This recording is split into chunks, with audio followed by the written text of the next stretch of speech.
sheet is much larger than my project. And I'm thinking that I'm letting this bloom right here, edge of my piece. I don't want it to be too wet.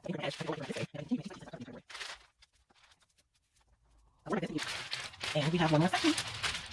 A little bit more of the water enamel to finish. Now you guys will notice when I'm laying down my product, I don't start next and continue until it's all up here. I'm gonna go back in with my piece of saran wrap and just make sure there's good contact between the paper and the surface of my piece.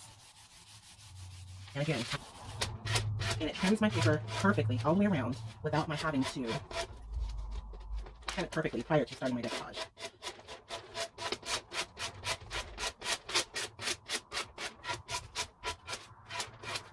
And I'm left with this beautiful, I'll use 2 coats since I'm more than likely going to make this into a tray. I am simply brushing my sealer right over the top. Now when I brush on my transform this piece. Now, if I wanted, I could add additional things on top of this. I could use stamps, and I could stamp a word or a saying on here. Thank you. You guys have a blessed day.